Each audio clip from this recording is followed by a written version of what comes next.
No one can so effectually ruin a woman's happiness and usefulness and make life a heart-sickening burden as her own husband. It's usually the case that trouble is greater in anticipation than in reality. But when it comes to this quote, the reverse is very true. The reality of this statement is way, way, way greater than your worst imagination. This is not intended to frighten anyone. So the intention is to help you avoid the pitfalls that men have fallen into generation after generation by equipping you so that you can form long-lasting relationships that are filled with love and joy. So let's quickly look at 8 qualities to be sought in a prospective husband. Hey guys, this is George. Welcome to the channel Love is Beautiful. No one is perfect. Don't expect to marry an angel. Marry the positive, tangible, already in motion potential. Of the things we'll talk about today, we are not saying your prospective husband should have all these. It's an important guideline where you can draw must-haves and bonus qualities. What has been his past record? Are there any questionable things in the history of your prospective husband which cannot be tolerated in marriage? Look, we don't doubt that people change. Maybe he has. The question is, are you sure of that? And if he has changed, then by all means, all is well. But if he hasn't, never ever say he will change. No one can change anyone except God. This is very simple. We are not God. So check his past record and have a good understanding of the nature of the man you wanna be with. If he is a player, most likely that will continue in marriage. That's a serious precursor for small houses. A woman who desires a peaceful, happy union, who would escape future misery and sorrow, should inquire before she yields her affection. If he has a dent or black spot in the past and he has changed, then all is well. The other side of the coin is, can you trust him with your past? Can you trust him with your memories?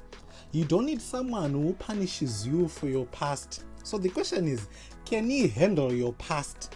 There can be things that you have done before or certain issues which were resolved which belong to the past. When you confide in him or when he comes to know that, will he be able to handle himself whenever you fight, whenever you argue, or he's going to use it against you in every argument? Can he handle it? Number 7. Has he the traits of character that will make you happy? Has he the traits of character that will make you happy? Consider things like, will you be happy when he takes bribes? Will you be happy when he deals dishonestly in his business? Will you be happy when he's inconsiderate to the unfortunate or poor, or even to you? Consider all such things. Has he the traits of character such that you can trust him with your secrets? Can you even trust him to be faithful? So here's a small list for you to go over and check some traits that are important to you. Just pick 4 or 5 or so that you think are important for you, which you will consider for your prospective husband. You may slow down the video or pause to take a closer look at the ones that are important to you or the ones that you'd want to take note of. Let's just pick a few that you may want to consider. Trustworthiness. Is he honest in all communications and actions? Is he the kind who would deceive, cheat, or steal? Is he reliable? Does he have the courage to do the right thing? Do you think with him you can build a good reputation together? Respect. Is he tolerant and accepting of differences? Is he a considerate person of the feelings of others? Does he threaten to hit anyone or even you? Is he capable of dealing peacefully with the anger, insults, and disagreements in a manner that respects you as a partner? Responsibility. I think this one is important. I hope it's important to you. Is he the kind who would do what he's supposed to do? Does he plan ahead? Is he diligent? Is he a self-controlled person? Is he accountable to his words, to his actions, to his attitudes? Is he somebody who is accountable? Is he going to be accountable in your family, in your relationship? Let a young woman accept as a life companion only one who possesses pure manly traits of character. One who is diligent, one who is aspiring, one who is honest, and one who loves and fears God. Qualities to be sought in a prospective husband. Things are getting interesting. Does he love you? Now, this seems to be something that everyone should obviously, spontaneously, and subconsciously consider. But I have news for you. At times, if not most, for some reason, people don't consider that. You see, someone would continue with a relationship for the sake of the idea of being in one. Just so that she can tell her friends that I have a guy, merely for the sake of knowing that I have a man in my life. No, guys, don't stoop that low. Develop yourself personally enough such that before you meet one who is worthy, you can be single and content with no problems at all. So I ask the question again, is he really in love with you? Could it be that he loves your figure more than he likes you as a person? Could it be that there is something which draws him to you? Maybe you're a good singer. Maybe you're a celeb in your circle. Whatever the case, before you unite in marriage, the question should be answered without any semblance of doubt. Does he love you? When you get married and the period of the novelty of marriage is over, that joy and excitement of finally being together settles and normal married life commences. Will he love you still? Is his love for you the one that will stand the test of time? Is the love which he expresses of a noble, elevated character, or is it a mere emotional fondness? If you want to check whether you guys are really in love or not, if you want to determine what exactly is true love, just check the link below for the other video that we did. You are going to enjoy that one. Next to the question, does he love you, is the flip side of it. Do you love him? This is a very important question to consider. I know people say he loves me, that's enough, I will learn how to love him and love will grow in me also. Okay, that's fine. That's why you're dating or courting. But I have a question for you. Now that it's been 6 months, it's been a year, has the love grown in you? Prepare to unite till death with someone that you love. Marriage is the challenge of different personalities for those who love each other. What more for those who don't? Make sure that you love him and that he loves you. The love that will continue and grow deeper daily in marriage, for better or worse. Marry someone that adores you. Marry someone that cherishes you. Someone that really loves you.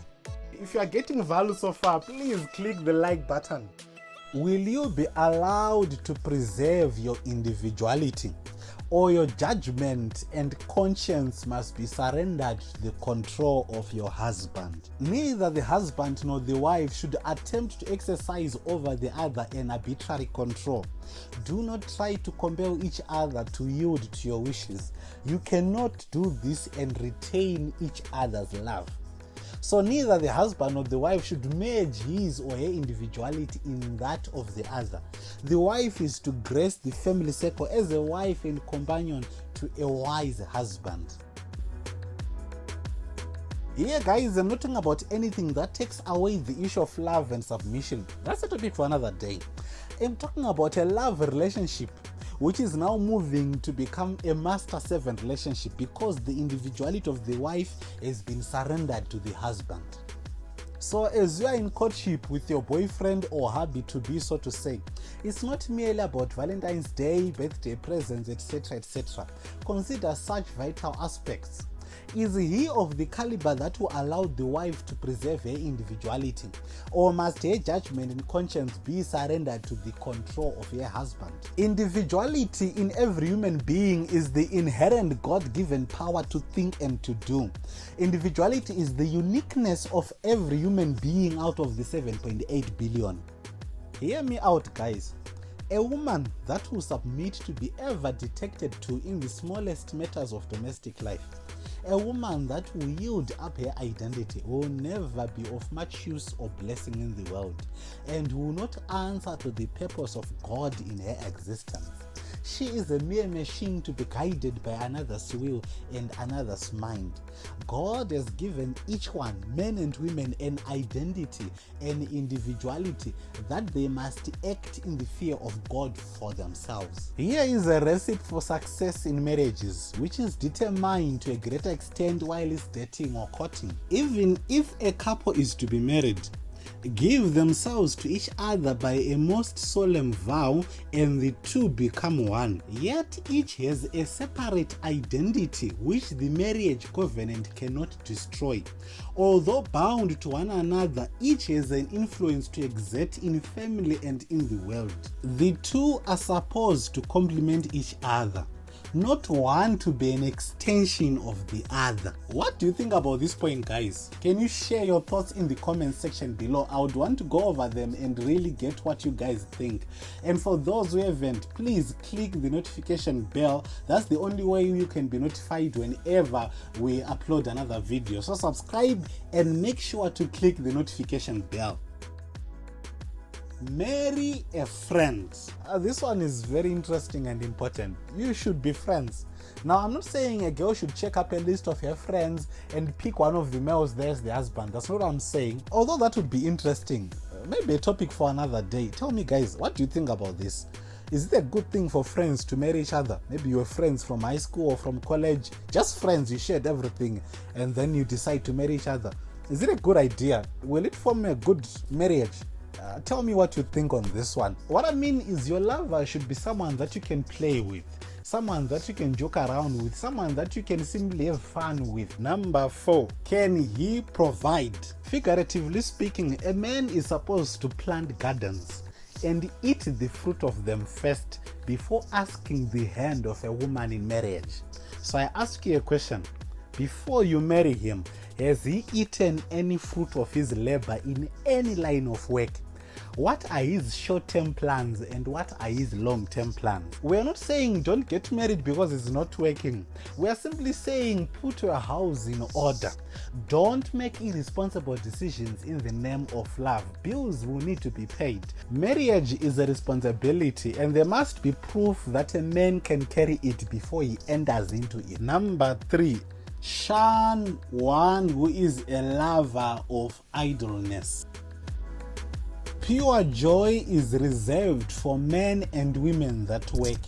As human beings, we only really enjoy the fruit of our labor in all aspects of our lives, whether it be what we build mentally, socially, physically, or spiritually. We enjoy the fruit of our sweat more than what has just been handed over to us. Byproducts of working are that there are always moments to be shared whenever couples work together. There are always experiences that we often refer to, and at times they even shape the future of the family. Talents discovered, discussion fruition, mental clearness, etc. All those are usually achieved when men and women work together. Moving from physical labor, mentally speaking, we all enjoy the fruit of our thinking as you live quality life because of the good decisions you made on where to live, what diet to have, when and where to go for holidays, how to do this and that. It is like a magnet that binds you together. It's always fun to be in a relationship with someone with opinions and curiosity. Socially, for the purposes of this video, let's limit it to the two of you. A long-lasting, love and joy-filled relationship is never an accident. It's a result of serious investment and commitment into each other's friendship. If your prospective husband is a lover of idleness, he will never invest time into your relationship. He will never commit to facing personal problems and making intelligent choices to build a relationship. Instead, he will choose the excuse of being incompatible as a way of hiding from laziness to work out relationship hang-ups. You need somebody who is not lazy to build a successful marriage. Finally, there is work to be done spiritually. Spirituality is a vital component of your relationship.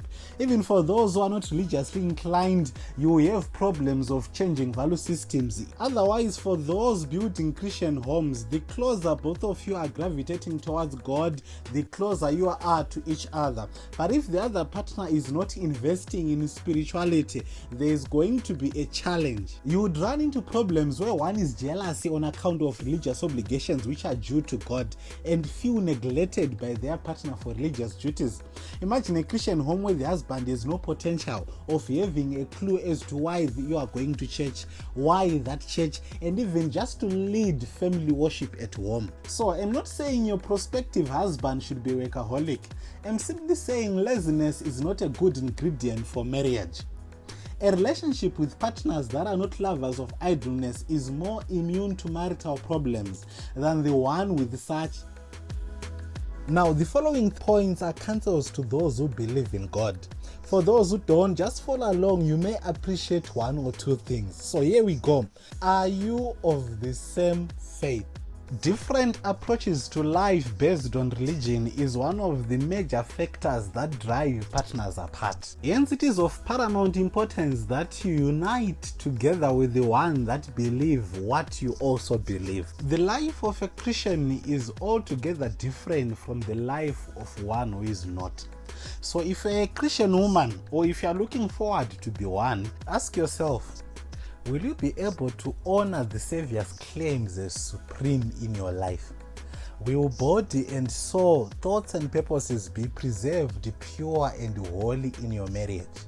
These questions have a vital bearing upon the well-being of every woman who enters the marriage relation. So to reduce the misery and woes of relationship and divorce rates out there, for Christian women, shun those who are irreverent. Shun those who are scoffers of hallowed things.